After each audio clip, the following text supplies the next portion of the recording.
नमस्कार, मैं हूं आपके साथ मुबश्शरा। स्वागत है आप सभी का एम न्यूज में।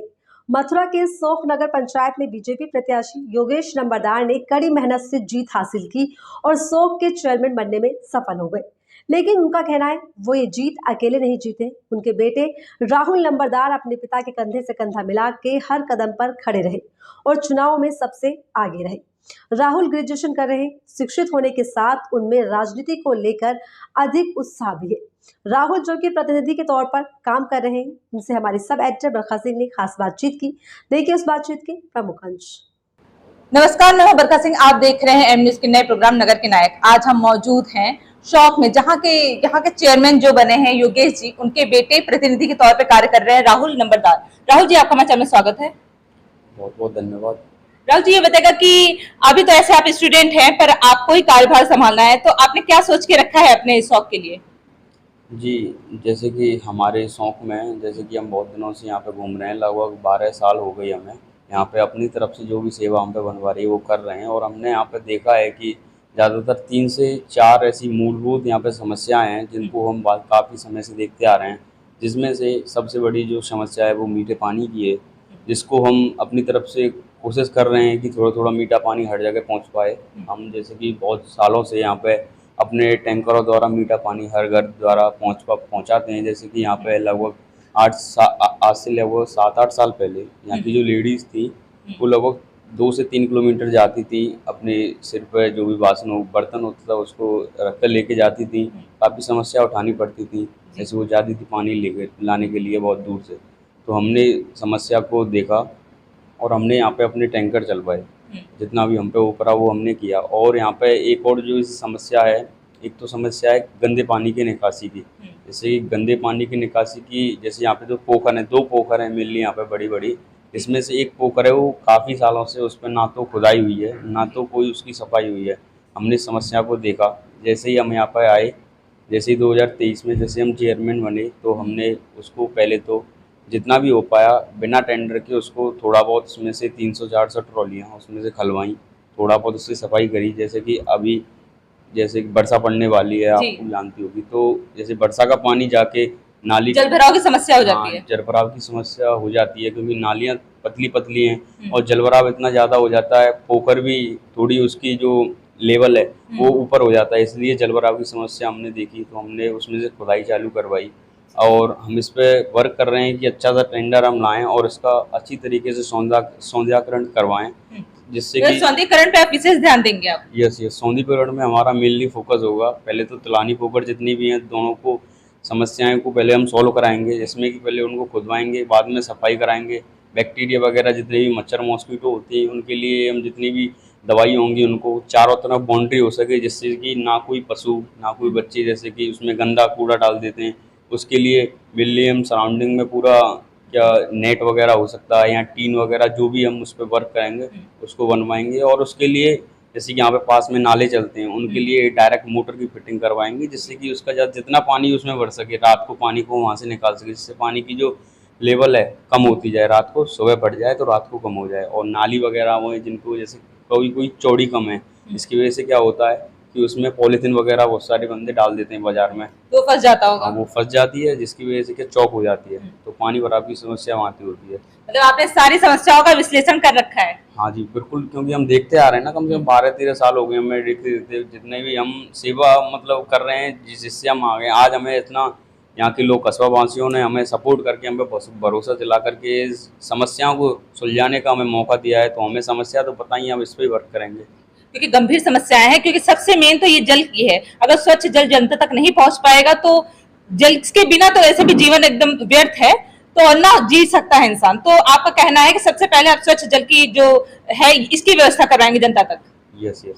और एक यहाँ पे मूलभूत समस्या मैंने बताई, जैसे मीठे पानी की है। आजकल हम अपने जिलाध्यक्ष जी, मेयर साहब से भी बात कर रहे हैं, जैसे मीठे पानी यहाँ पे आ सके। बहुत दिनों से यहाँ पे मीठा पानी नहीं है, तो वो उनसे हम रोज़ जाके मुलाकात भी करते हैं, उन्हें अपनी मूलभूत समस्या जैसे मीठे पानी उसको भी बताते हैं। तो लगभग हम इतना पता चला है कि 1.5 या 2 साल में हमारा मीठा पानी सौंप के अंदर हर घर नल में आपके कार्यकाल में वो आ जाएगा? हाँ, यस। और एक यहाँ पे बहुत सारी जो समस्या, बहुत मूलभूत समस्या है एक, कि यहाँ पे जितने भी हमारे ग्रामवासी हैं जैसे कि यहाँ से किसी को गोवर्धन या मथुरा के लिए जाना हो तो उन्हें कम से कम 1.5 से 2 घंटे वेट करना पड़ता है टेम्पो वगैरह, क्योंकि टेम्पो 3-4 चलते हैं, उसमें भी भीड़ ज़्यादा होती है, तो कोई भी दुर्घटना की चांसेस बहुत ज़्यादा रहते हैं। इसलिए क्या किया है, अभी जाके परिवहन मंत्री से मिल के लखनऊ 7 से 8 बसों की व्यवस्था करवाई है, जिसमें कि 2 AC बसें आज से वो चालू हो चुकी हैं। तो यहाँ जाने की जो व्यवस्था है, किसी को गोवर्धन मथुरा जाना हो, वहाँ की जो व्यवस्था है वो पूरी हो चुकी है। और यहाँ पे बस स्टैंड की व्यवस्था है, पहले तो बस चालू करवा दी है, लेकिन हम बस स्टैंड को बनवाने की जल्दी से जल्दी तैयारी। मतलब बस स्टैंड भी बनवाना है। और यहाँ पर हम जानना चाहते हैं कोई अस्पताल, ऐसे सुविधाजनक अस्पताल है? नहीं, आसपास तो सुविधाजनक यहाँ से थोड़ा दूर पड़ जाता है। अगर इमरजेंसी यहाँ पे अगर किसी को इमरजेंसी हो तो इतनी जल्दी यहाँ पे नहीं कि आसपास आधे किलोमीटर के अंदर में कोई हो। वैसे कस्बा सौंक में तो इसके लिए भी कुछ आपने सोच रखा है? हाँ, इसके लिए भी सोच रखा है। जैसे भी कोई अच्छे से अच्छा अस्पताल हम यहाँ पे विकसित करवाएंगे। बहुत सारी भागदौड़ इसके चक्कर में उसके लिए करेंगे, CT स्कैन वगैरह, MRI के लिए जितनी व्यवस्था हो सके, क्योंकि कस्बा एक नगर पंचायत में हमें सोचा है कि नगर पंचायत में कोई भी अस्पताल होना बहुत ज़रूरी है। क्या पता किसको रात देर में किसी के पास व्यवस्था ना हो, ना जाने की, किसी के पास जो व्यवस्था होती है वो तो पहुँच जाते हैं, पर जिसके पास अच्छा वो नहीं है, मतलब जाने की व्यवस्था ना हो, तो वो कहाँ जाएगा। इसलिए तो थोड़ा मतलब इसके लिए बहुत आवश्यक है कि ये सब चीजें भी हो सके। और भी जैसे महिलाओं के लिए यहाँ पर क्या है, महिलाएं सुरक्षित है यहाँ पर? हाँ, ज़्यादातर महिला तो यहाँ पे सुरक्षित है। और और कुछ सोचा है महिलाओं के विकास के लिए भी? हाँ, जैसे कि हमने देखा है कि बहुत सारी महिलाएं यहाँ पे, जैसे कि बहुत सारी योजनाएं मोदी जी ने द्वारा चलाई रखी जैसे पेंशन है। हाँ, पेंसिल कार्ड, विधवा पेंशन हो गई, 60 साल से ऊपर की जो पेंसिल, वृद्धा पेंसिल जो होती है, आयुष्मान कार्ड वगैरह, तो उनका ये सब नहीं बना हुआ है। एक यहाँ पे प्रधानमंत्री आवास योजना का भी वो योजना भी चल रही है मोदी जी की। तो हमने सोचा है कि जितनी भी आवश्यकता योजनाएं मोदी जी द्वारा चलाई जा रही हैं यहाँ पे लेडीजों को जो मिल सकती हैं, उनको अवगत करा के यहाँ पे उनको फायदा हम लेडीजों को दिला सकें। मतलब आपने काफी, ये तो देखकर ही लग रहा है कि आपने एक रूपरेखा भी तैयार कर ली है जिसको आप अपने शौक में एकदम मतलब उतार के रहेंगे। बिल्कुल बिल्कुल। और भी कुछ सोचा है आपने जनता के लिए? जनता के लिए पहले तो यही है, जो भी हमने मूलभूत समस्याएं यहाँ पे देखी हैं, हम रोजाना सुबह सुबह जाकर वार्ड मेंबरों के साथ, अभी तो अकेले ही घूम रहे हैं, लेकिन कुछ समय बाद वार्ड मेंबरों के साथ भी घूमेंगे, एक डायरी वगैरह लेके। आपकी टीम कैसी है? टीम वार्ड मेंबर एकदम नए नौजवान, यहाँ पे एकदम युवा व्यक्ति, यहाँ पे सभी के सभी हमारी जनता ने चुने हैं। सभी एकदम कार्य को करने के लिए बहुत सारे उत्सुक जोश के साथ हैं। यस, बिल्कुल जोश उनमें भरा हुआ है कि ज़्यादा से ज़्यादा हो सके हम इस कस्बा वासियों की मदद करें, जो भी योजनाएं उनको दिला सकें। कोई भी उनको परेशानी हो, आधी रात हम उनको तैयार हों। मतलब युवा व्यक्ति यहाँ पे अपने वार्ड मेंबर तथा चेयरमैन भी युवा हैं एकदम, तो उनके अंदर एक जोश है। चेयरमैन भी और चेयरमैन के प्रतिनिधि भी काफी युवा है, तो उनको एक प्रकार का उनमें जोश है कुछ ना कुछ कस्बा के लिए करने के लिए। तो ये कहा जा सकता है कि जो शौक की जनता है, अब ये 5 साल में कुछ ना कुछ एक अच्छा ऐसा यहाँ पर डेवलपमेंट हो ही जाएगा कि ये भी एक जाना माना शहर जैसा हो जाएगा। बिल्कुल बिल्कुल हो जाएगा सर।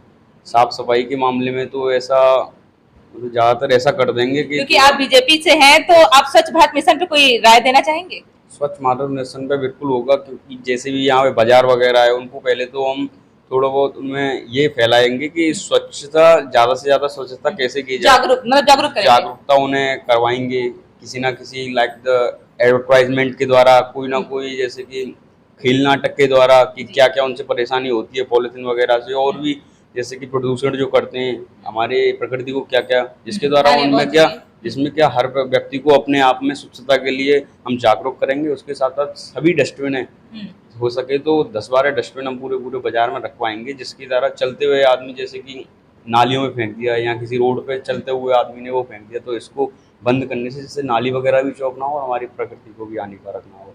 तो मेनली प्रदूषण पे हमारा और साफ सफाई पे फोकस ज़्यादा रहेगा। ये तो बहुत अच्छी बात है। और बस हम ये जानना चाहते कि जो जैसे शौक की जो जनता है, उनने आपको जीत हासिल कराई है, तो उनसे कोई शुक्रिया अदा करना चाहेंगे आप? हाँ जी, शौक की जनता का तो मेनली बहुत ज़्यादा शुक्रिया अदा कर रहेंगे, क्योंकि आप हमारा इंटरव्यू ले रहे हो इस वजह से ले रही हो, क्योंकि शौक की जनता का ये हमें एक, उन्होंने हमारे ऊपर भरोसा करके, क्योंकि हर कोई नहीं इस सीट पर बैठ जाता है, वो उनको शौक की जनता जिसको काफी उम्मीद किए हैं आपसे। शौक की जनता ही जिसे चाहेगी उसी को सीट पर बैठाएगी, और जैसे हमको वो देखती आ रही है, उन्होंने हम पे बहुत ज़्यादा उम्मीद की और हमें इस पद पर बैठा के उनको बहुत बहुत धन्यवाद। उम्मीदों पे खरे उतर के दिखा पाएंगे? बिल्कुल जी, पूरी तैयारी करेंगे, पूरी निष्ठा से, कर्तव्य से और जोश से उनके लिए हम वर्क करेंगे। बहुत बहुत धन्यवाद राहुल जी।